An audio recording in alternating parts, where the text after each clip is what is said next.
Olá, bom dia. Hoje vamos falar um pouco sobre o Brasil colonial, ou Brasil colônia, né? A gente vai dar uma pincelada bem rápida em relação a esses assuntos. Esse período aí que começa de 1500 a 1822, a gente vai ter duas fases, vamos chamar ele de período colonial, só que antes vem o pré-colonial, e a gente vai falar um pouco sobre esses dois períodos, né, aqui.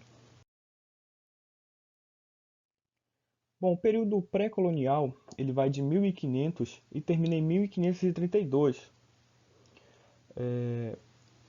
Só que antes da gente entrar no assunto, falar um pouquinho para vocês sobre a questão da conquista, né? Da conquista do Brasil, no dia 22 de abril de 1500, a frota portuguesa, que ela estava sendo comandada pelo Pedro Álvares de Cabral, ela chega ao Porto Seguro, né, na Bahia.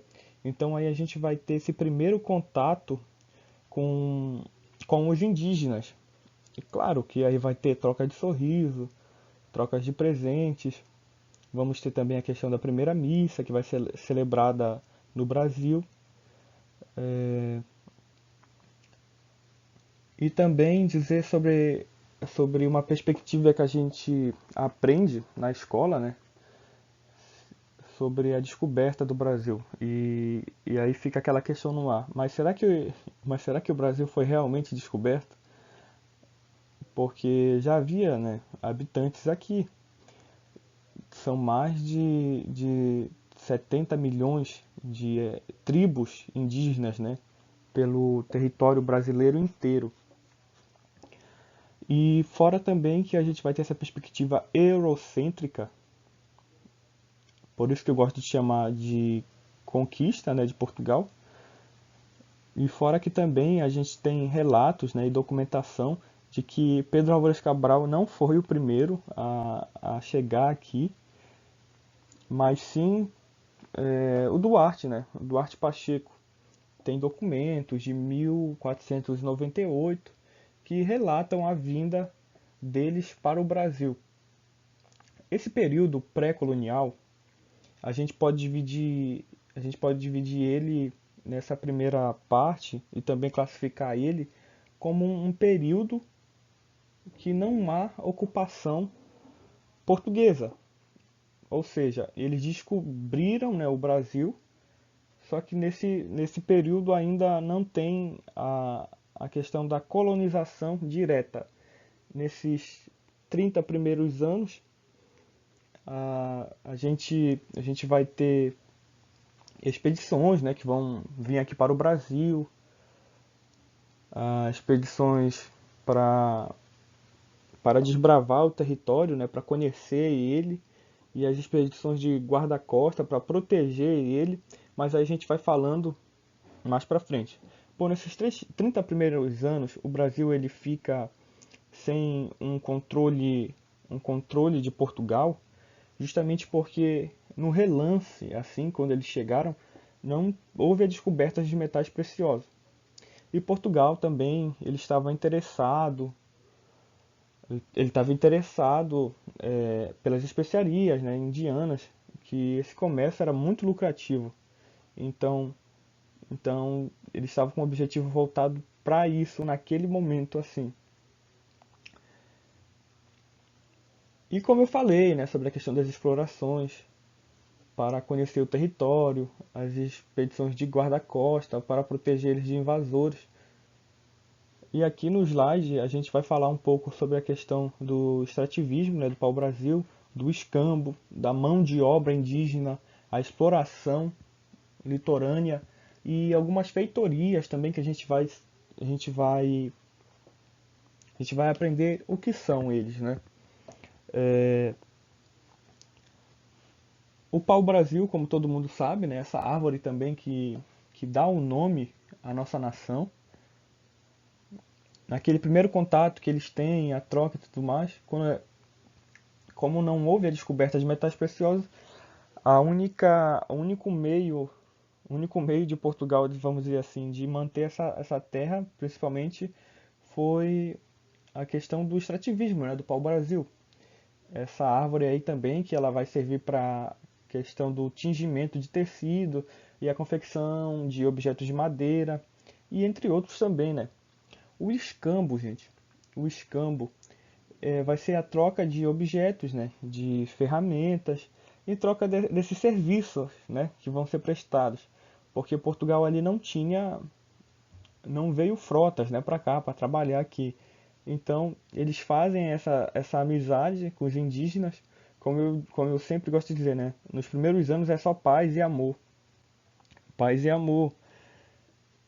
E a questão da mão de obra, né? Que é usada justamente para transportar o pau-brasil para essa região litorânea. Lembrando que aqui o Tratado de Tordesilhas também ele existe, né? Então a gente só vai ter uma parte que vai pertencer realmente a Portugal. Só que a gente sabe que esse tratado ele não é respeitado, né? E tem sim essa exploração mais adentro assim do Brasil, que hoje em dia é o Brasil. As feitorias. Bom, o que são essas feitorias? São pequenas, né, fortalezas que são fortemente fortificadas e têm o objetivo de armazenar o pau-brasil até que ele seja exportado para Portugal, né?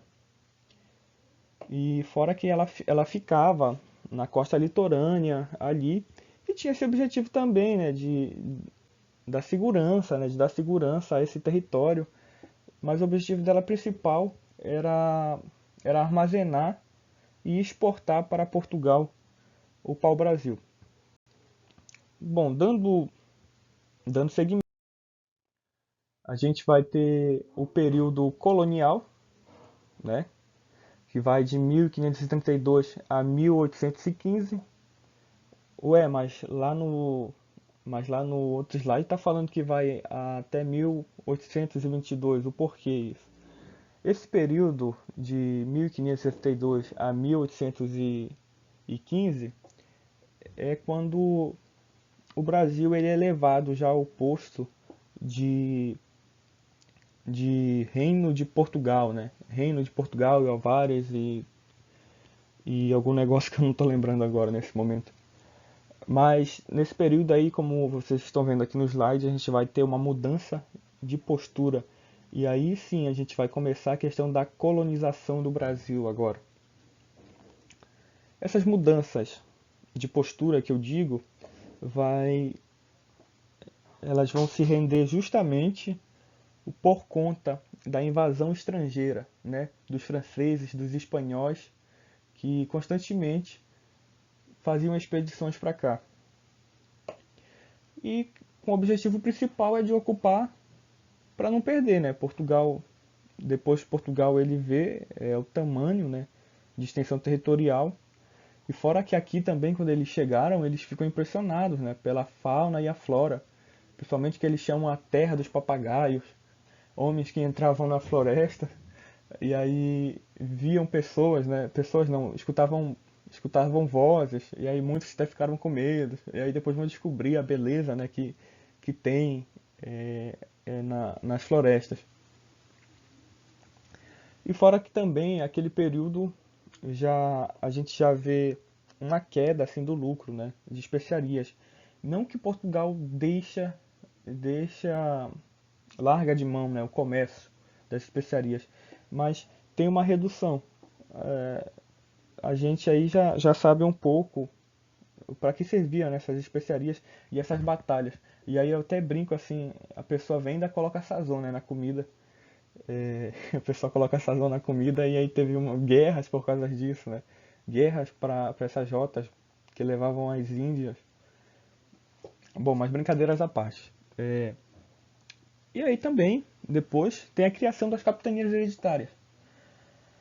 O rei, né, de Portugal, o rei de Portugal, vendo essa invasão de estrangeiros constantes e tudo mais, e com medo também de perder esse território, ele cria as capitanias hereditárias.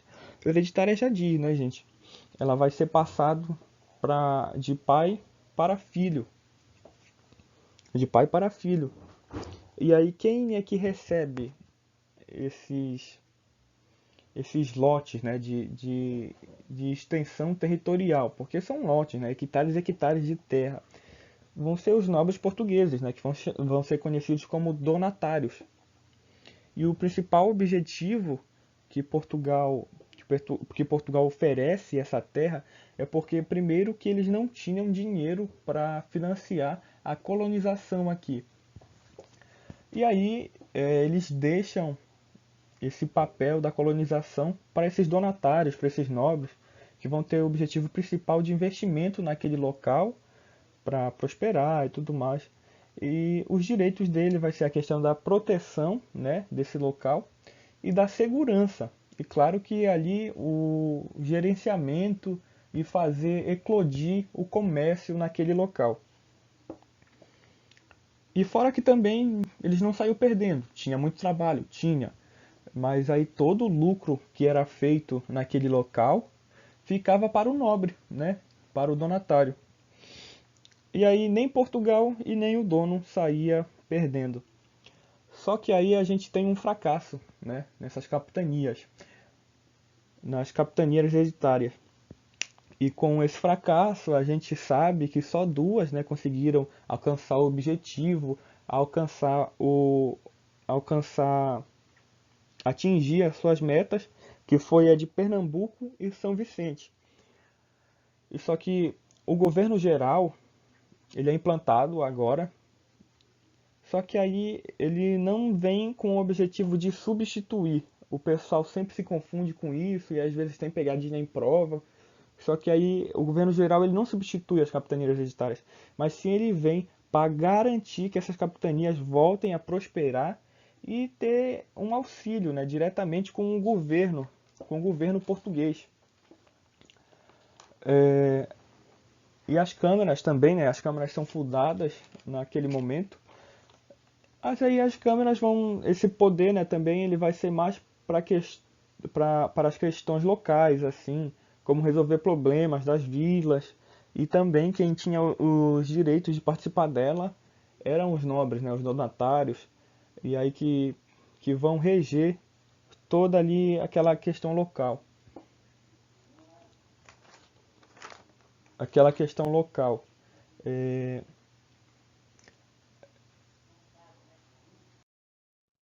a gente tem agora a sociedade, né? A gente vai estudar um pouco sobre. Tem uma imagem aqui, mas aí eu vou sim estar complementando em relação à sociedade naquele momento ali. Bom, a gente vai ter uma sociedade escravista. Por que uma sociedade escravista, né? Depois de 1532 começa, né, a questão do investimento no plantation, né, que são aquelas grandes plantações de, de canavial, né, de açúcar. Só que nesse primeiro momento também vem a criação dos engenhos, né? E Portugal também não tinha dinheiro para investir nesses engenhos, porque sem os engenhos tu não vai conseguir ter o controle de latifundiário, né, daquele local ali. Então a Orlando também, que não é besta, ela vem e investe nos engenhos. E aí, só que aí fica o porquê, né? Então, quando a Orlando vem e investe, Portugal, que tem essa produção em massa, né, de cana de açúcar, ele exporta para a Orlando. E a Orlando, como tem esse conhecimento de afinamento do açúcar, ela vende para a Europa. Então, nenhum saía perdendo nesse período. E claro que aqui o açúcar ele, ele, ele é implantado, ele é plantado, desculpa, o açúcar ele é plantado justamente por essa questão do, do solo, né, do clima. Portugal também já tinha o conhecimento da terra, acharam bem semelhantes, porque já tiveram também sucesso e êxito nos países africanos que foram colonizados por eles também. E, e eles têm o objetivo principal, né, que é a questão que, não, o objetivo não, o lucro, né, que eles percebem que é extremamente lucrativo, e eles poderiam vender pelo um preço abundante, né, na Europa. E fora que, lembrando que a Europa ali naquele momento ela é mercantilista, então são coisas assim que favorecem muito a questão dessas empresas açucareiras, né, aqui no Brasil. Então essa sociedade ela começa a ser escravista por conta disso, porque eles iriam precisar de mão de obra para trabalhar nessas empresas açucareiras. Até no momento assim eles tentaram também escravizar os indígenas. Só que o índio, como ele é filho dessa terra, ele sabia, conhecia o território, então corria para o mato.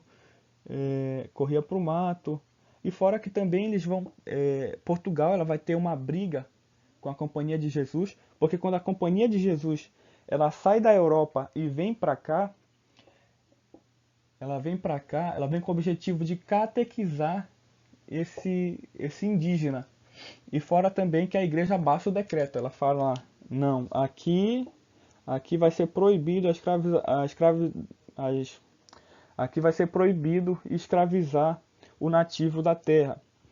E tem os contos também, né, que são escritos naquele tempo, o Uruguai, né, que conta dessa briga que teve com Portugal e da expulsão também dos jesuítas. Eu deixo aí para quem quiser ler também. É uma obra muito boa.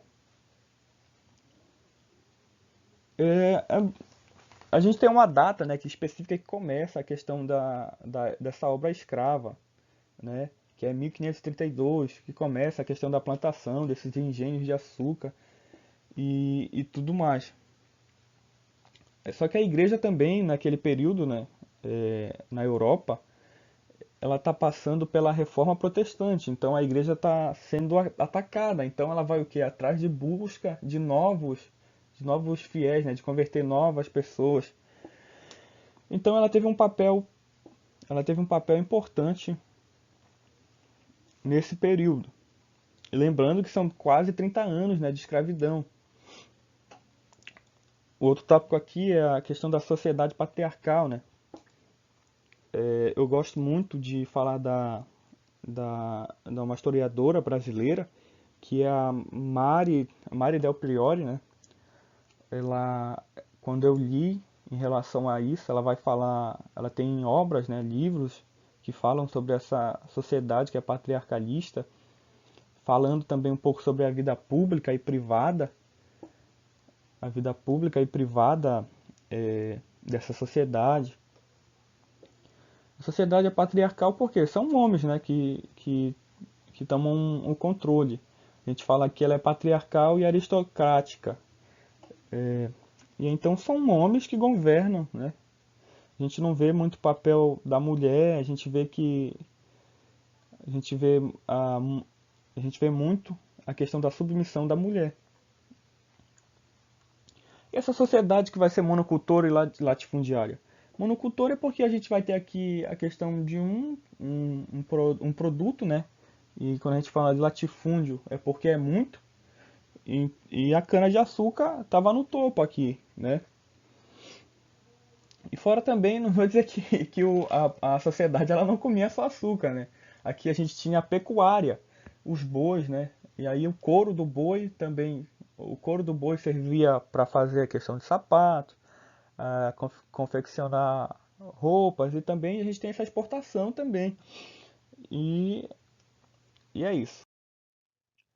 A gente, bom, depois quando a gente passa aquilo, a gente fala sobre a questão da mineração no Brasil, né? A mineração no Brasil, logo naqueles primeiros anos não há descoberta de minerais preciosos aqui no Brasil, só que ali em Minas, no século XVIII, é descoberto jazidas, né, enormes. E aí a gente vai ter esse conflito, né, o conflito dos bandeirantes e os emboabos. Os bandeirantes os bandeirantes e os emboabas. Bom, os emboabos, eles são o quê? São forasteiros, são estrangeiros, que depois disso, é, depois dessa descoberta, a sociedade, a sociedade europeia, ela vai ouvir isso e aí vai começar a vir, vai acontecer uma imigração em massa de lá, justamente para trabalhar nessas minas. E aí o primeiro conflito que a gente tem é esse, né, do, do, dos emboabas com os bandeirantes. É, E a pecuária, né, gente? Desculpa, aqui voltando lá um pouquinho que eu me esqueci de falar sobre a pecuária. Então a pecuária, ela é forte, né, na questão do sul e do norte, do Maranhão e Rio de Janeiro. Tá bom, então voltando aqui, como eu já falei sobre os bandeirantes, vamos conhecer um pouco de como é que funcionava a questão desse transporte, né, do ouro e a questão dos impostos também, que depois quando a coroa portuguesa começou a cobrar. É, a gente sabe que ali Salvador, né, Rio de Janeiro, e Rio de Janeiro era a capital. Rio de Janeiro era a capital. Hum, E aí então, como a gente precisava o quê naquele momento? A gente precisava que tivéssemos o controle, né, a gente tivesse o controle desse extrativismo, né, do ouro. Então precisaria que de um local que ficasse perto para fazer esse controle e que também ele ficasse perto da costa ali, né? Que a gente sabe ali. Então, Salvador é escolhida Salvador, né? Ela vira a primeira capital do Brasil. Ela vira a primeira capital do Brasil, justamente para ter esse controle. E aí a gente vai falar um pouco sobre esses impostos, né? Esses principais impostos que eram cobrados em relação ao, ao ouro, né? A gente tem, vamos começar de baixo para cima. A gente tem o quinto, né? Esse quinto era o quê? Era 20%, como vocês estão lendo aí, que era levado para Portugal. Que era levado para Portugal em forma de tributo, né, e tudo mais. É, a gente tem a questão da, da, cap, da, da captação. Essa captação era o quê? Quanto mais escravos, mais trabalhadores você tinha nas suas minas, mais impostos eram aplicados. É a questão da derrama, que eram impostos que atrasados, né? E aí então iam lá oficiais, né, do governo, entravam na tua casa, levavam algo de valor até que atingisse o, a quantidade, né?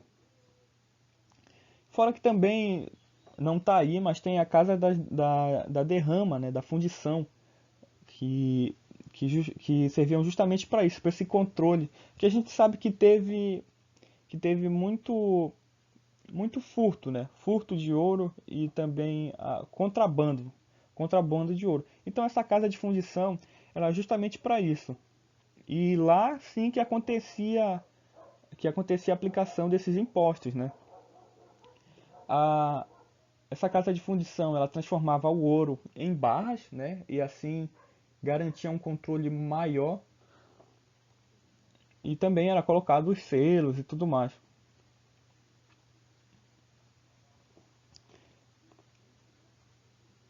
E garantia um controle maior em relação ao contrabando. Só que a gente sabe que Portugal, então, ela teve, teve muito contrabando de ouro. Mas era isso que a gente, 24 minutos aí de aula. Desculpa se eu me perdi em algumas partes. Mas é justamente isso, é uma pincelada bem rápida em relação ao período pré-colonial. São pontos assim que eu achei que era importante colocar e com certeza alguns aí podem cair no Enem, né? A gente sabe que o Enem hoje em dia ele não é mais uma prova separada, né? mas sim tem uma